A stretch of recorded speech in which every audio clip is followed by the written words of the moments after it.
أعوذ بالله أعوذ بالله من الشيطان الرجيم. بسم الله الرحمن الرحيم. السلام عليكم ورحمة الله وبركاته. الحمد لله رب العالمين والعاقبة للمتقين، الصلاة والسلام على رسولنا محمد وعلى آله وصحبه أجمعين. أما بعد، أيها المؤمنون اتقوا الله، أوصيكم وإياي بتقوى الله فقد فاز المتقون. Pengerusi dan ahli jawatan kuasa Masjid Al-Munawwarah Seksyen berapa tak ingat, Shah Alam. Seterusnya kepada pegawai masjid, Imam Bilal, Siap, para jemaah sekalian, ayah-ayah, ibu-ibu, pakcik-pakcik, makcik-makcik, pak haji-pak haji, mak haji, abang-abang, kakak-kakak, adik-adik, kawan-kawan, muslimin dan muslimat, mudah-mudahan pada pagi ini kita semua dirahmati, diberkati dan diampuni Allah Subhanahu wa taala. Amin ya rabbal alamin. Alhamdulillah, segala puji bagi Allah, syukur kepada Allah. Terima kasih Allah kerana mengizinkan kita pada pagi ini dapat solat berjemaah. Ya, walaupun cuaca hujan, saya tak pasti di sini start hujan pukul berapa semalam ya. Mungkin daripada petang kot. Tapi saya sampai tengah malam tadi, sampailah subuh, hujan tak berhenti. Dan saya daripada Perak tuan-tuan ni, daripada Taiping pun hujan juga sepanjang perjalanan daripada petang semalam. Jadi alhamdulillah, walaupun cuaca hujan, namun di sebalik hujan itu ada rahmat. Dan Nabi mengajarkan kepada kita bila hujan baca doa, Allahumma sayyiban nafi'a, Allahumma sayyiban nafi'a, Allahumma sayyiban nafi'a. Ya Allah, jadikan hujan yang turun ini hujan yang memberi manfaat. Ya Allah, jadikan hujan yang turun hujan yang memberi manfaat. Ya Allah, jadikan hujan yang turun hujan yang memberi manfaat. Baik tuan-tuan ya, saya minta maaf kerana suara saya agak tersekat-sekat, tenggelam timbul. Saya sebenarnya baru baik daripada batuk, beberapa hari batuk, dan kemuncak kepada batuk tu sampai hilang suara, tak ada suara. Bila saya bercakap, orang kata cakap. Padahal kita dah cakap dah, tapi suara tak keluar. Jadi orang kata cakap katanya. Tapi tuan-tuan ya, cuma saya nak bagi tuan-tuan jangan risau lah ya. Walaupun saya batuk, hari Khamis petang, semalam Jumaat, hari Khamis petang saya dah buat PCR test. Semata-mata nak datang masjid ni buat PCR, buat PCR test. Dan alhamdulillah keputusannya ya, tengah hari ke pagi semalam, keputusannya negatif lah. Alhamdulillah negatif daripada COVID. Jadi tuan-tuan ya, yang saya boleh buat PCR tu bukan kerana nak ke masjid ni lah, tapi sebenarnya kedatangan saya kemari yang boleh terjebak sampai ke masjid ni, pertamanya ya, ini semua adalah perancangan Allah Subhanahu wa taala.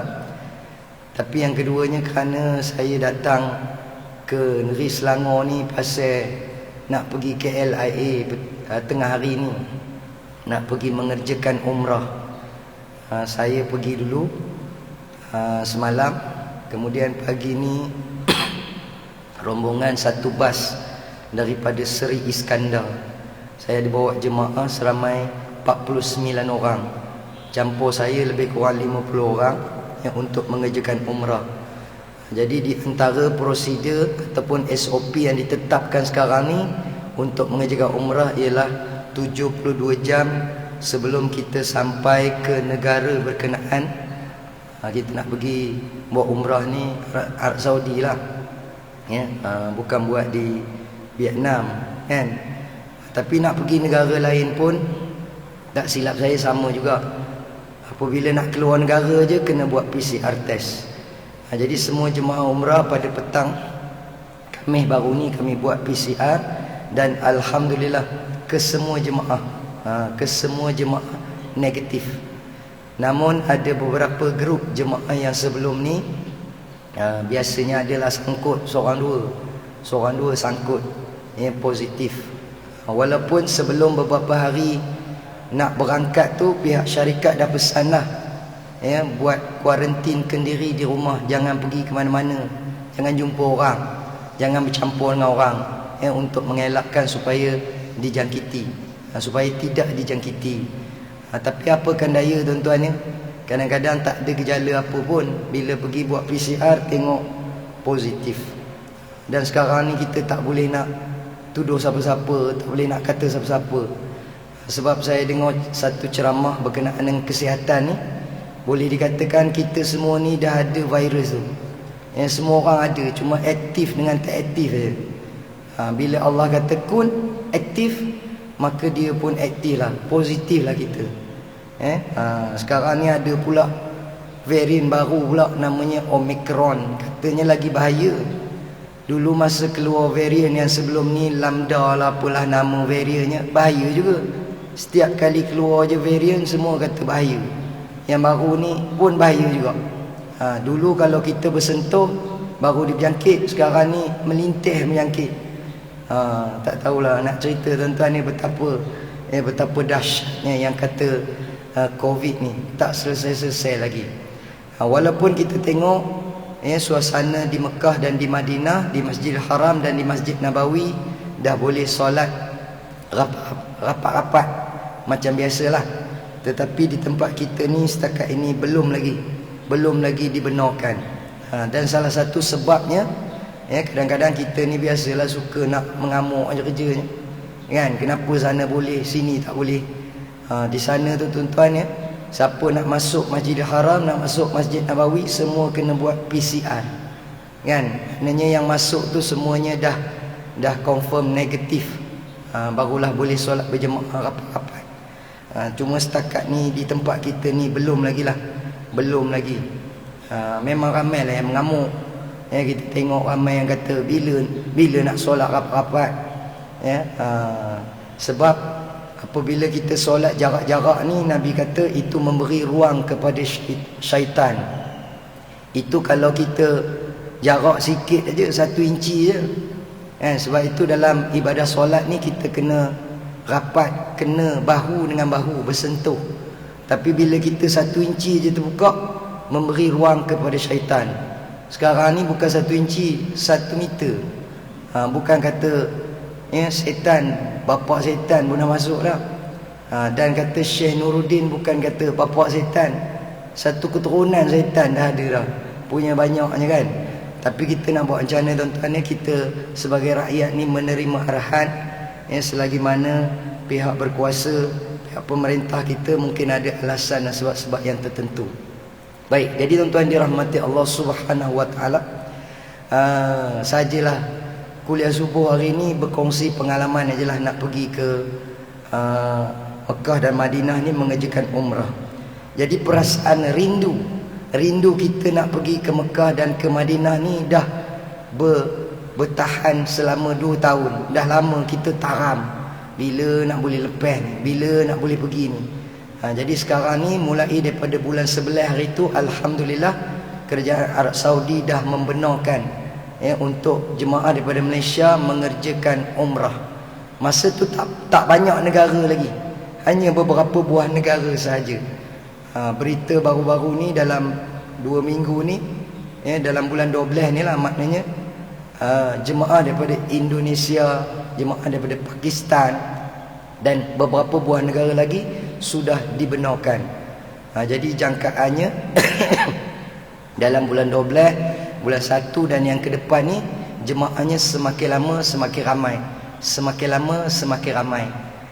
Dan kalau kita tengok bulan lepas, saya tengok YouTube live bulan lepas, betapa lengangnya kawasan Masjidil Haram, betapa lengangnya kawasan tawaf tu.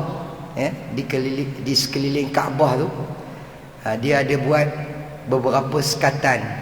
Yang paling dekat sekali dengan Kaabah ialah geng yang pakai wheelchair. Siapa naik kerusi roda, dia dapat betul-betul dekat dengan Kaabah. Sampai kita pula teringat dalam hati, kalau aku pakai wheelchair bagus juga, dapat dekat dengan Kaabah. Tapi jangan niat macam tu, nanti betul-betul pakai wheelchair. Sebab kalau sebelum ni tuan-tuan ni, sebelum Covid ni, kalau kita pergi kadang-kadang ada bercampur. Masa kita tawaf tu, yang pakai wheelchair pun ada juga dekat dataran tu. Terlanggar. Dilanggarnya kita, habis kaki kita sakit. Saya dengar Ustaz Abdullah Khairi, dia cerita pengalaman dia. Waktu dia bawa jemaah dia, sambil dia bimbing jemaah dia, sekali kena langgar dengan orang yang naik wheelchair. Lepas tu apa yang dia buat, tak tahulah betul ke tidak, tapi dia cerita dalam ceramah dia, aku terajang wheelchair tu katanya. Kan, punya ganehnya Ustaz Abdullah Khairi, aku terajang wheelchair tu, aku geram kata, sakit kaki aku. Tapi Allah bayar cash. Tak lama lepas tu dia nak keluar daripada masjid, dia terseradung, dia tersepak apa kan, terkepak kakinya, udah berdarah. Jadi tuan-tuan, kadang ustaz pun ada juga naik angin juga, baran juga kan, terajangnya wheelchair tu pula. Jadi tuan-tuan dirahmati Allah Subhanahu wa taala, alhamdulillah Allah mengubati kerinduan kita untuk pergi ke Mekah mengerjakan haji, mengerjakan umrah. Jadi sekarang ni dah bolehlah kita mengerjakan umrah. Cuma saya tengok berdasarkan pengamatan saya lah tuan-tuan, setiap kali saya mengadakan kursus umrah, bukan setiap kali, baru 2 kali pun kan, 2 kali sebelum nak pergi, bukan banyak kali pun, baru 2 kali lah saya buat kursus umrah sebelum nak pergi ni. Antara yang menjadi trauma jemaah ialah SOP, iaitu antaranya SOP sebelum nak pergi ni kena jolok hidung. Kita sebut PCR test, tapi orang kampung kata jolok hidung katanya kan, kena jolok hidung ustaz. Itu yang tak tahan tu. Baru ni tuan-tuan, masa saya buat PCR test yang baru ni, rasa geli-geleman, berayuk mata kan.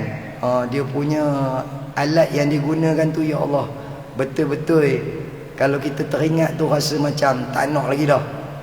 Tapi sebelum tu, 2 minggu sebelum tu, saya dah pernah buat juga PCR sekali.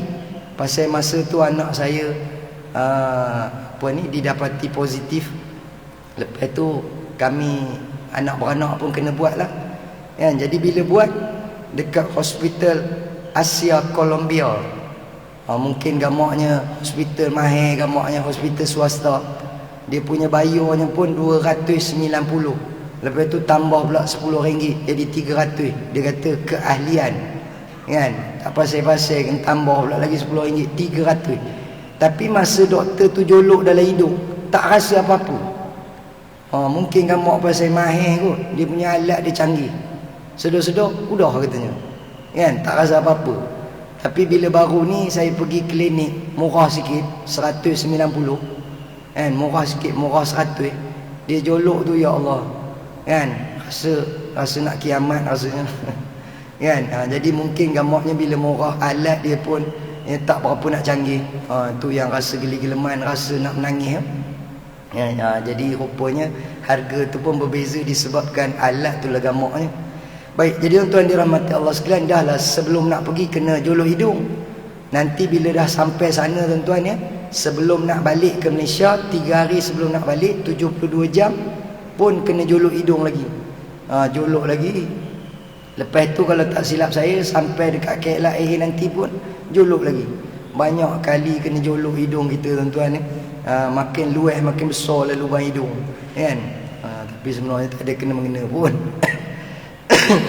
Lepas tu satu lagi yang agak menjadikan jemaah ni rasa gusar, bila sampai di sana nanti tuan-tuan kita kena pakai handphone yang elok sikit lah. Kalau pakai iPhone tu 7 Plus ke atas. Kemudian kalau pakai yang Android ni kena pakai yang canggih-canggih lah. Kalau yang China punya tu itu tak berapa nak okey. Sebab apa, nanti kita kena download apps namanya I'tamarna dengan Tawakkalna. Di sana nanti kita banyak kena buat permohonan menggunakan apps. Nak masuk masjid kena mohon dalam apps tu. Sejam sebelum masuk waktu kena masuk masjid. Sejam selepas masuk waktu dia perambat kita keluar. Kita tak boleh duduk lama-lama dah dalam masjid. Dulu banyak jemaah pergi subuh, isyak baru balik. Sehari suntuk dia dekat Masjidil Haram. Tapi sekarang dah tak boleh lah. Dia ada dia punya peraturan-peraturan dia. Ya, ada grup-grup. Nanti nak masuk dekat Raudah pun dekat Masjid Nabawi, dia akan bagi masa. Grup ni pukul 9 pagi. 8.45 kita dah kena sampai dah. Tepat jam 9 pagi dia akan suruh kita masuk. Siapa sampai 9.05 minit, alamatnya tak boleh masuk. Jadi kita kena sampai awal. Sebab dia dah set masa tu. Pukul 9 grup ni, pukul 9 grup ni, dan kita hanya dibenarkan lebih kurang 10 minit saja berada di dalam Raudah. Tapi antara hikmahnya ialah kita dapat masuk ke dalam kawasan Raudah tu dengan selesa. Tak ada lagi macam dulu berebut-rebut, berimpit-rimpit. Masa kita sujud pun atas buntut orang. Kan? Tu cerita dululah berebut-rebut. Tapi sekarang ni alhamdulillah itu antara hikmahnya. Cuma dia akan bagi masa kepada kita pukul berapa yang kita boleh masuk. Jadi itu antaralah yang menggusarkan jemaah-jemaah, terutamanya yang veteran-veteran, yang otai-otai, pakcik-pakcik, makcik-makcik, yang tak berapa nak pandai sangat, tak berapa nak cakap, all school dalam bab handphone ni kan. Jadi itu sajalah dia punya antara dugaan-dugaan. Macam biasalah tuan-tuan ni, kita nak jadi tetamu Allah ni mestilah ada dugaan. Tidak mudah. Saya sendiri walaupun mutawif, sebulan sebelum nak pergi, pasport hilang. Sudah, mana pula pergi pasport, padahal setahun berapa kali pergi kan. Tapi tak tahulah, mungkin baru ni lepas PKP 2 tahun, tak tahu pasport letak kat mana, hilang pula pasport kan. Lepas tu pula kena kuarantin pasal anak positif, dah tak boleh keluar rumah 10 hari. Lepas tu pula batuk. Macam-macam dia punya ujian nak menjadi tetamu Allah Subhanahu Wa Taala. Baik, tuan-tuan dirahmati Allah sekalian, kenapa kita rasa teruja nak pergi ke Mekah? Nombor satu sekali, tak lain dan tak bukan, mungkin bagi orang yang belum pernah sampai, kerana dia nak tengok Kaabah. Kaabah ialah merupakan kiblat kita. Apabila kita solat, kita akan menghadap ke arah Kaabah. Selama hari ni masjid kita ni, kita ikut aja arah kiblat yang ditetapkan oleh pihak masjid. Kan? Ke mana arah kiblatnya? Iaitu tak lain dan tak bukan Kaabah. Kaabah tu dekat mana? Dekat Mekah. Mekah tu dekat mana? Kaabah itu terletak di tengah-tengah kompleks Masjidil Haram.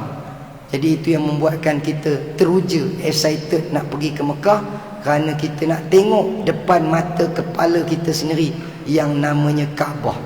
Kalau mengikut sejarah tuan-tuan, Kaabah ni dikatakan bukan dibina pada zaman Nabi Ibrahim AS, tapi dia telah dibina daripada zaman Nabi Adam AS.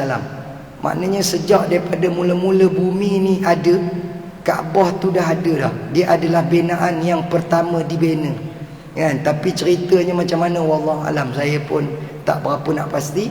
Cuma yang biasa kita dengar, masa zaman Nabi Ibrahim AS, Nabi Ibrahim AS dengan anaknya Nabi Ismail AS membina semula Kaabah. Nabi Ibrahim menyusun balik batu-batu untuk membina Kaabah. Sebab itu dekat tepi Kaabah tu ada makam Ibrahim. Makam Ibrahim tu bukannya kubur Nabi Ibrahim, tetapi ialah tempat Nabi Ibrahim berdiri meletakkan batu ketika membina Kaabah. Tempat Nabi Ibrahim berdiri, maqamun, tempat berdiri. Kalau tengok kepada sejarah tuan-tuan ni, dulu makam Ibrahim tu betul-betul tepi Kaabah.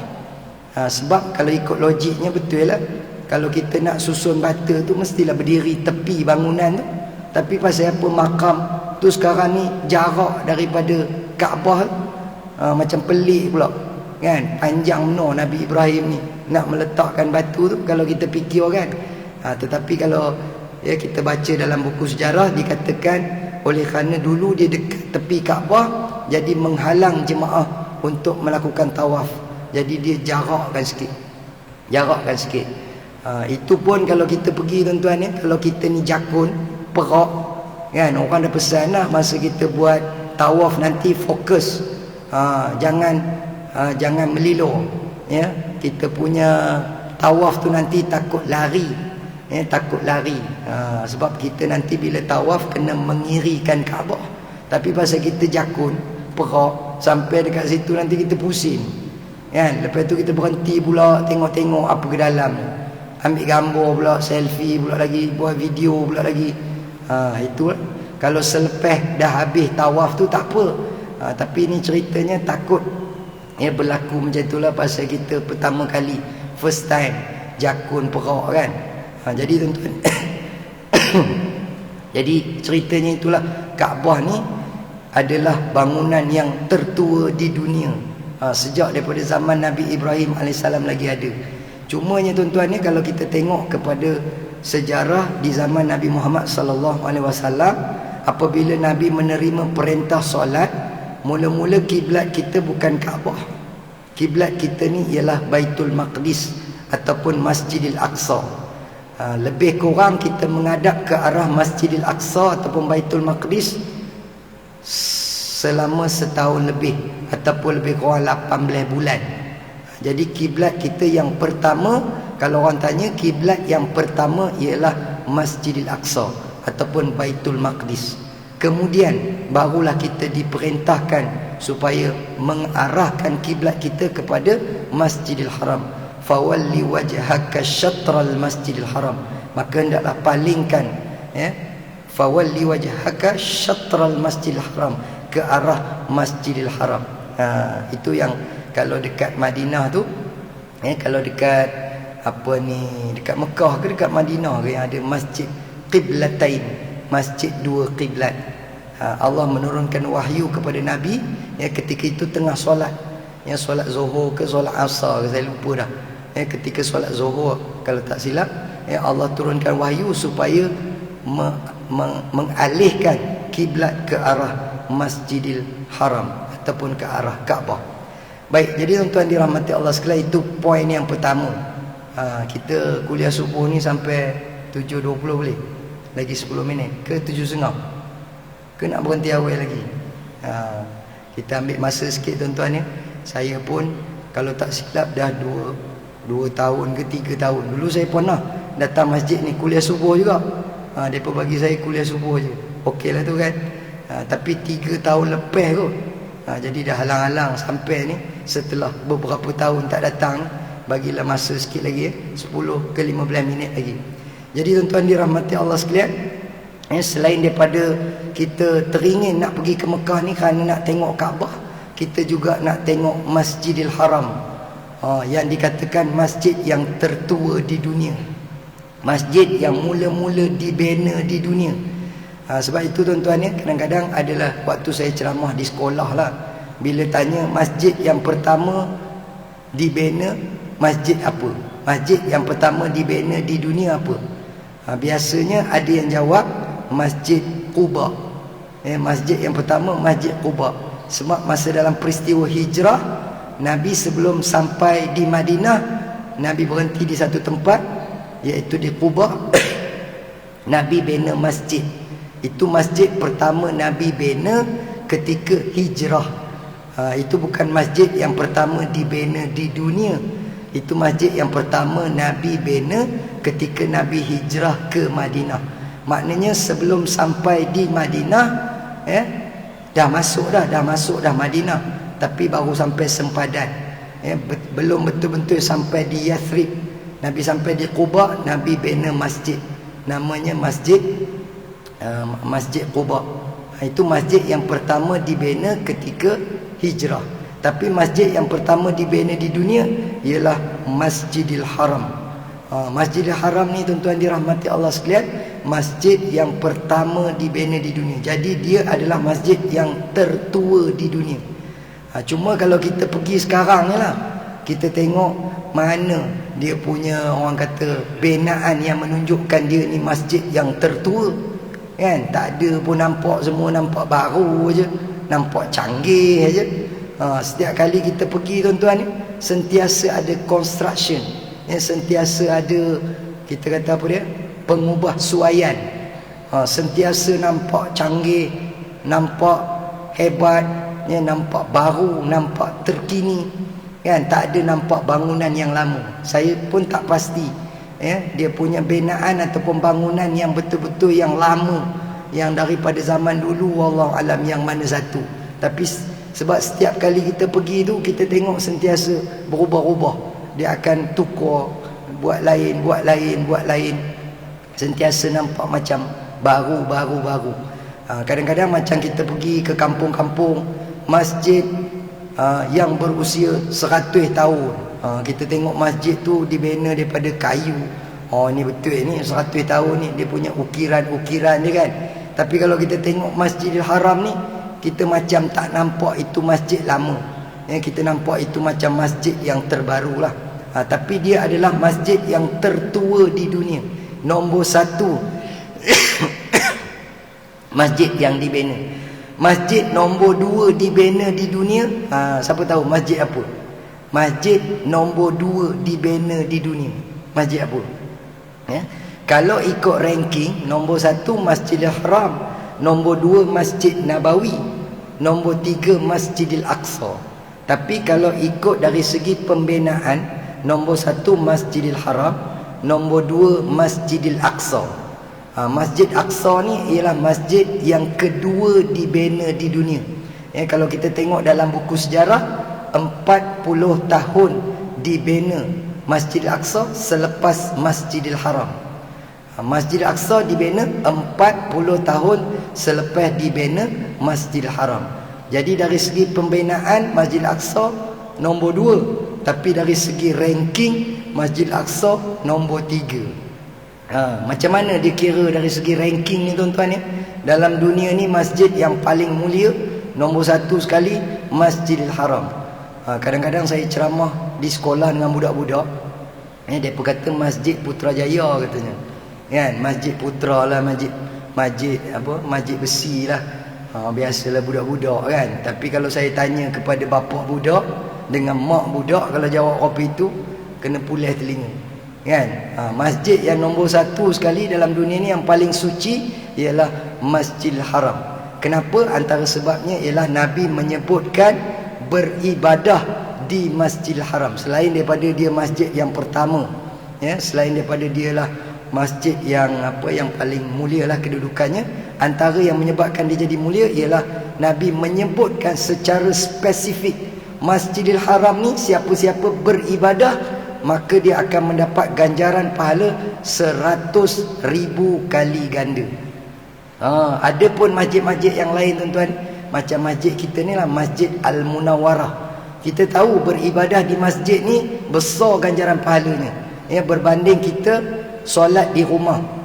Sebenarnya kalau kita solat di rumah, dah selesai dah kewajipan kita, solat seorang-seorang. Tapi rugi dapat satu je. Kalau kita nak dapat lebih, kita solat berjemaah. Boleh juga kalau kita nak berjemaah di rumah dengan isteri, dengan anak-anak.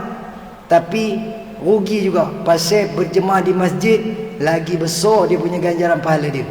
Bukan kata berjemaah di masjid, on the way nak pergi masjid tu pun Nabi dah sebut dah. Nabi kata barang siapa yang berwuduk daripada rumah menuju ia ke masjid, 1 langkah 1 pahala, gugur 1 dosa, diangkat 1 darjat. Itu dia punya ganjaran pahala dia berjemaah di masjid. Itu mana-mana masjid umum. Tetapi Masjidil Haram Nabi sebut secara spesifik ganjaran pahalanya ialah 100,000 kali ganda. Kemudian ulama mengatakan bukan hanya tertentu solat sahaja. Kalau kita pergi ke Masjidil Haram tuan-tuan ya, kita buat apa sahaja ibadah, semua akan digandakan 100,000. Kalau kita berzikir 100,000. Kalau kita berdoa 100,000. Kalau kita baca Al-Quran 100,000. Kita sedekah 100,000. Kita minum air zam-zam 100,000. Apa sahaja yang namanya ibadah, semuanya akan digandakan 100,000 kali ganda. Masya Allah, hebat yang kata Masjid Haram. Sebab itu banyak ustaz-ustaz ke mutawif ke, sebelum nak pergi umrah tu dia akan pesan banyak kali. Dan bila dah sampai sana pun dia akan pesan lagi dengan jemaah, jangan saja-saja tak nak pergi masjid. solat di hotel, rugi. Jangan saja-saja tak nak pergi. Kalau kita sihat, ada kederat, ada tenaga, pergilah ke Masjid Haram, kerana dia punya ganjaran dia 100,000 kali ganda. Jadi ada seorang pakcik ni bagus, dia bawa buku 35, dia tulis setiap kali pergi, dia tulis 100,000 kan. Dia minum air zam-zam dia tulis 100,000. Dia sedekah, tulis 100,000. Baca Quran 100,000. Jadi dia tengok balik kira-kira, hari ni saja pun dah 2.6 bilion pahala ni kata. Kan? 5 hari duduk dekat Mekah, campur kira, kan, bahagi tolak apa semua ni, oi, banyak pahala ni. Jadi bila balik ke Shah Alam, section berapa ni? Lupa dah tadi, section berapa? 27. Balik ke Shah Alam ni, section 27, dia dah tak pergi Masjid Al-Munawwarah. Kan? Bila kawan-kawan tanya, Mika tak pergi ke masjid ke? Haji tak pergi masjid ke Haji? Tak payah pergi dah. Pahala hari tu pun tak habis makan katanya. Kan, aku baru balik umrah ni banyak pahala ni katanya. Cara jawab tu nampak macam cerdik pun, tapi itulah tengin namanya. Sebab kata ulama di antara tanda-tanda orang yang dapat haji yang mabrur, umrah yang makbul, ialah bila balik dia istiqamah. Seperti mana ketika dia berada di Mekah. Kalau di Mekah tu dia istiqamah ke masjid, balik nanti pun dia kena istiqamah juga ke masjid. Baik, itu di antara kelebihan Masjid Haram. Jadi tuan-tuan ni pasang niat, nak pergi juga ke Mekah ni, apa jadi pun nak pergi juga. Sebab yang kata Mekah ni tuan-tuan ni, Allah memang campak perasaan kita mesti nak pergi juga. Walaupun kita dah pergi banyak negara lain. Cuma jangan buat macam ni tuan-tuan ni. Kata ulama, siapa dah ada cukup dia punya belanja dia, kan, duit dah ada dah, model nak pergi mengerjakan haji dan umrah tu dah ada, tapi dia bawa ke lain. Dia pergi Vietnam dulu, kan, dia pergi ke Hanyai dulu, dia pergi Korea dulu, dia pergi China dulu, dia pergi Turki dulu, negara lain pula dia pergi. Sepatutnya dia kena pergi Mekah dulu, dia kena pergi mengerjakan haji dulu, kena pergi mengerjakan umrah dulu. Dah selesai yang ini, sebab dari segi hukum mengerjakan haji wajib, mengerjakan umrah pun wajib, sekali-sekali. Tapi kalau tak mampu kedua-duanya, haji haji wajib. Tapi kalau dari segi hukum, wa atimmul hajj wal umrata lillah, hendaklah mengerjakan haji dan umrah. Jadi kata ulama, haji dan umrah sama, dua-dua hukumnya wajib. Jadi kebiasaannya kita ada yang pergi umrah dulu, ambil pengalaman, kemudian baru dia pergi haji. Tapi kalau dah pergi haji, biasanya dia akan buat umrah sekali lah. Tapi kalau pergi umrah, dia takkan buat haji, kan? Sebab bukan musim haji. Tapi kalau pergi buat haji, dia akan buat umrah sekali. Macam itulah. Jadi tuan-tuan ya, jangan pergi tempat lain, pergi Mekah dulu, pergi Madinah dulu, pergi mengerjakan haji dan pergi mengerjakan umrah dahulu. Itu dari segi keutamaannya. Jadi tuan-tuan ya, bila kita dah ada cukup duit, cukup modal, kita pun pergi mengerjakan haji, pergi mengerjakan umrah. Lepas tu ke mana kita nak pergi? Selepas pergi mengerjakan haji, mengerjakan umrah, kita akan pergi dua buah masjid, Masjidil Haram, Masjid Nabawi. Biasanya dua masjid ni memang wajib pergi. Tapi jangan terlupa, ada satu lagi masjid kita kena pergi, iaitulah Masjidil Aqsa. Ini berdasarkan sebuah hadis, Nabi kata la tushaddidur rihal, jangan kamu bersusah payah untuk menyampaikan kenderaan kamu pada 3 buah masjid. Nabi sebut yang pertama Masjidil Haram, Masjid Nabawi, dan yang ketiga Nabi kata Masjidil Aqsa. Jadi maknanya kalau ikut turutan, kita ni nombor 1 kena pergi Mekah, nombor 2 kena pergi Madinah, nombor 3 kena pergi Palestin. Kena pergi Palestin.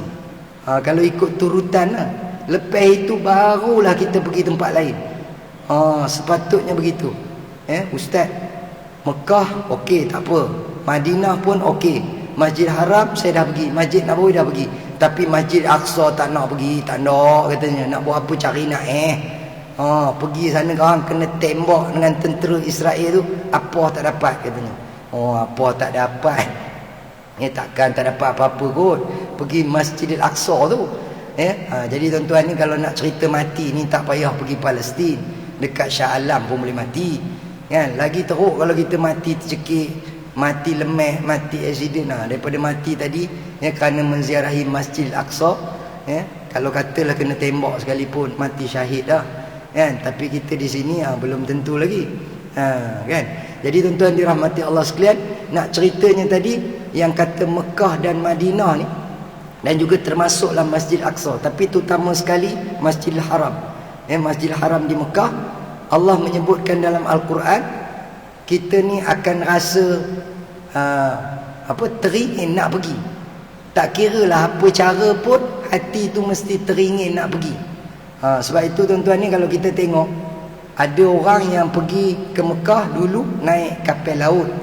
Tu dulu naik kapal laut, sebab itu caranya, itu cara yang ada untuk pergi ke Mekah. Tapi berbulan-bulan nak sampai kan ada yang mati dalam kapal laut, kan. Lepas tu macam mana cara nak ke bumi? Campur dalam laut, kan. Itu yang kita dengar cerita lah, atuk-atuk opah-opah kita dulu. Lepas tu bila dah canggih sikit, kita naik kapal terbang. Sekarang ni kita naik kapal terbang lah. Tapi kan, walaupun biasanya ramai naik kapal terbang, ada juga yang ambil kenderaan lain, naik kereta api. Ada yang pilih naik kereta api. Dia nak backpackers. Dia kata nak kos lebih murah lagi, dan dia nak adventure, dia naik kereta api. Ada.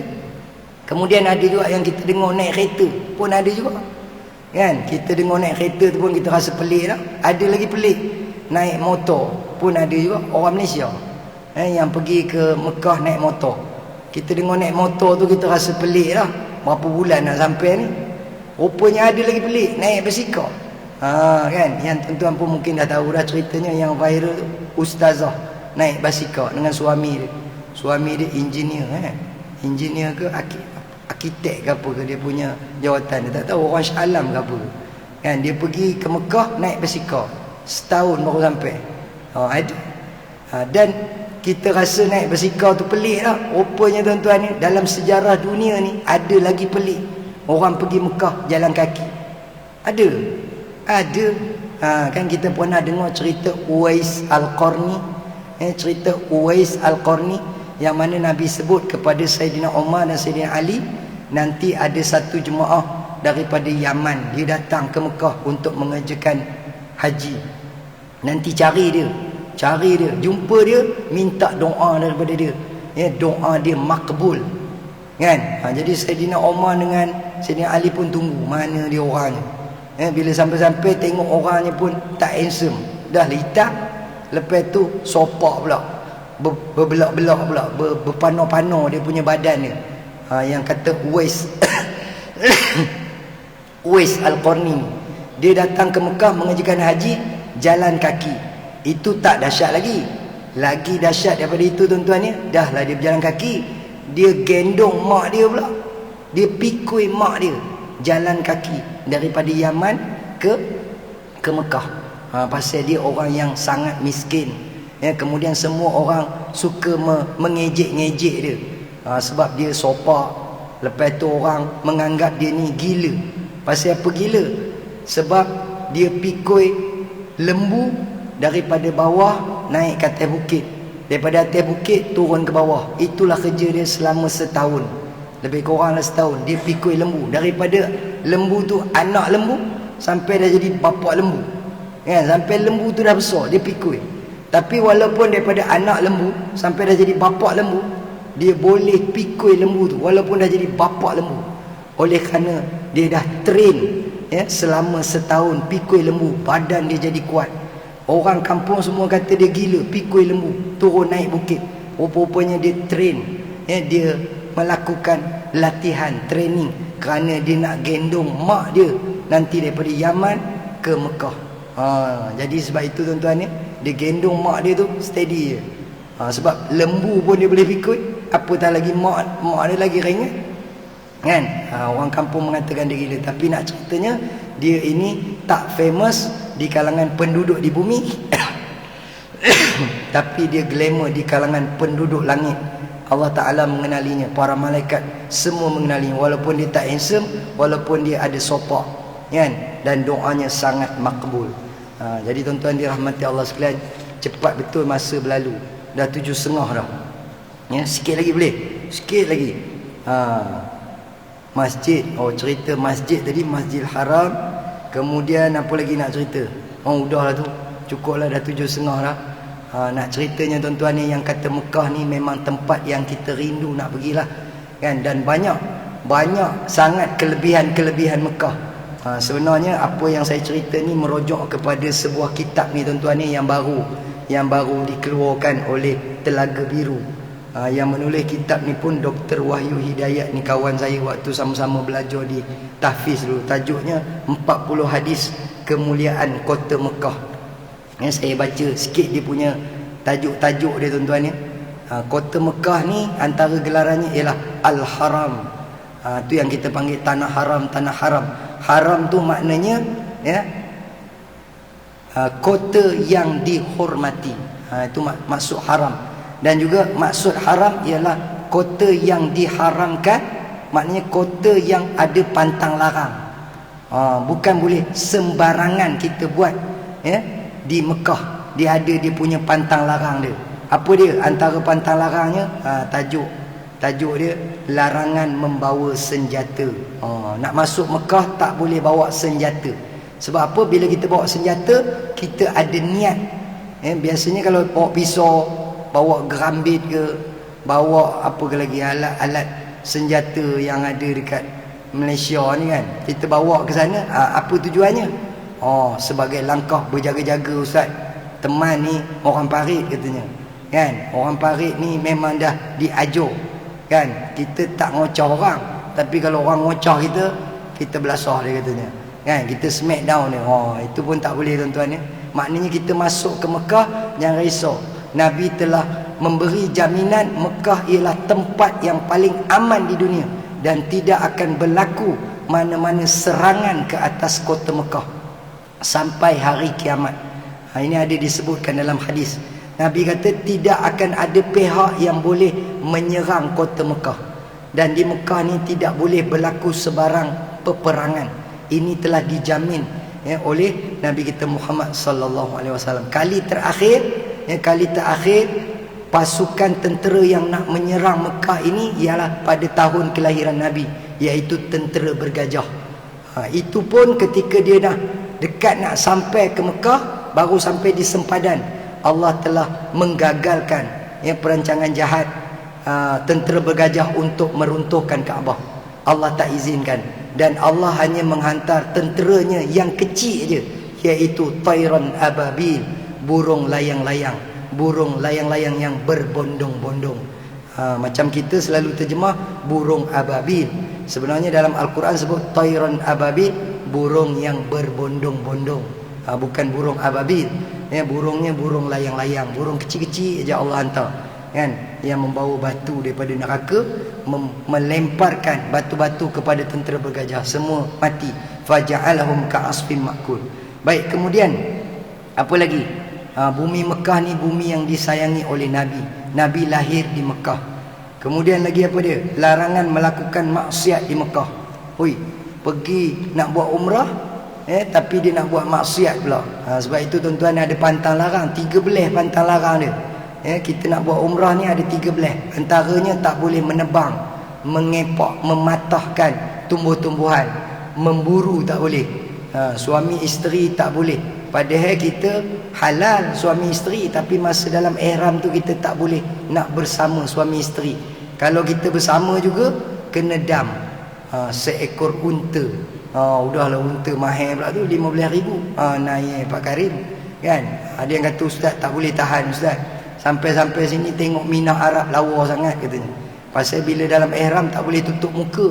Selama hari ni tak nampak, jadi bila tengok tu tak tahan katanya. Saya ndak juga katanya. Takkanlah beberapa jam tu pun tak boleh tahan. Selesai kalau dulu umrah tu. Kalau ia pun dia ada dia punya pantang larang dia. Walaupun asalnya hubungan suami isteri tu halal, tetapi pada ketika dalam ihram dia jadi tak boleh. Dia jadi tak dibenarkan. Jadi salah pula kita melakukan perbuatan tersebut.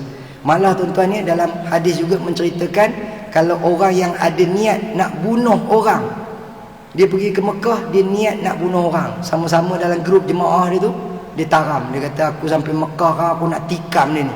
dekat Shah Alam aku tak dapat nak tikam, kata dekat Mekah alang kepalang biar menjadi sejarah, katanya aku nak bunuh dia dekat Mekah. Rupanya tuan-tuan ni bukan kata kesalahan membunuh itu sahaja sudah dikira berdosa dan jenayah besar. Berniat untuk membunuh, Nabi kata dia sudah dikira berdosa dan dicampakkan ke dalam neraka. Niat nak bunuh orang di Mekah dah dikira berdosa dan dia punya balasannya dicampak ke dalam neraka. Belum bunuh lagi, baru niat. Tu yang kata tadi pahala dapat 100,000, banyak pahala. Tetapi kalau buat maksiat, dosa dia pun berlipat kali ganda. Itulah keistimewaan kota Mekah.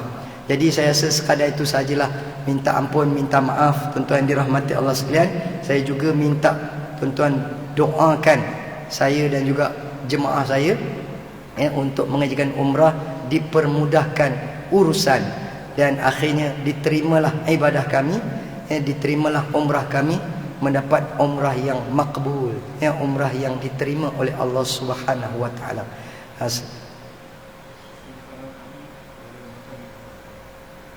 Baik tuan. Terima kasih. Saya pun sebenarnya baru nak cakap, adalah beberapa jemaah yang bila dah tahu kami nak pergi ni dikirim salam kepada Rasulullah. Baiklah, insya-Allah kami akan sampaikan salam daripada jemaah masjid ini. Cuma nak sebut nama seorang-seorang tu memang tak dapatlah, tak boleh lah pun. Kalau katalah saya berdiri depan makam tu saya sebut nama seorang-seorang, kena perambat saya kan, dengan penunggu. Dia ada penunggu dia, bukannya makhluk halus. Memang ada petugas yang ditugaskan di hadapan makam tu kan. Dia tak benarkan kita lama-lama duduk depan tu baca pula senarai satu-satu pula kan. Kita sebut secara umum lah, ya Rasulullah, jemaah daripada Masjid Al-Munawwarah Seksyen 27 Shah Alam kirim salam, macam tu boleh lah. Kemudian ada juga yang kirim benda lain. Ada yang kata, ustaz ni ada kirim duit sikit. Ada juga yang bagi, tapi kalau ramai sangat pun saya pun pening juga kan. Sebab banyak jugalah. Ada yang kirim duit, dia kata, ustaz sedekah makanan ataupun sedekah duit kepada pekerja-pekerja, pekerja-pekerja masjid Haram, Masjid Nabawi, dia sedekah. Kan kita kata kenapa tak sedekah je kat masjid ni, nak ambil berkat 100,000. 100,000 dia kirim duit suruh sedekah. Ada pula yang saja-saja bagi, nah ustaz ambil sedekah sagu hati untuk ustaz, tapi minta ustaz tolong doakan. Dia pun bagi saya beberapa dia punya permintaan ataupun hajat dia. InsyaAllah nanti sampai dekat sana, ataupun WhatsApp lah, WhatsApp. Nanti sampai dekat sana, sambil-sambil saya mengerjakan umrah tu, ada tempat-tempat yang mustajab doa tu, nanti saya tolong doakan, saya tolong sampaikan apa dia punya hajat dia. Jadi itulah di antaranya lah yang kebiasaannya lah bila orang tahu kita nak pergi kan. Dia adalah kirim salam kepada Rasulullah, ada kirim sedekah untuk bagi kepada jemaah ke. Dia sebenarnya tak mesti pekerja masjid. Siapa-siapa nak bagi makan, tak kira kepada jemaah umrah pun boleh kan. Janji bila kita kita tunaikan tu di Mekah, dia punya ganjaran pahala dia berlipat ganda lah, berbezalah dengan tempat-tempat yang lain. Itu kelebihan dia. Baik, sekadar itu saja apa yang baik datangnya daripada Allah Subhanahu wa taala. Cuma tuan-tuan ni kalau ada yang nak buku ni 40 hadis kemuliaan kota Mekah, tapi tak banyak, ada 10 buah aja tinggal. 10 buah aja, tinggal sikit je. Harganya RM20. Kalau baca hadis ni menambahkan lagi kecintaan kita, keterujaan kita nak pergi ke Mekah. Disusun ada 40 hadis kelebihan kemuliaan kota Mekah, yang menyebabkan kita jadi rasa lebih rindu, lebih teruja lagi nak pergi ke Mekah. Assalamualaikum warahmatullahi wabarakatuh.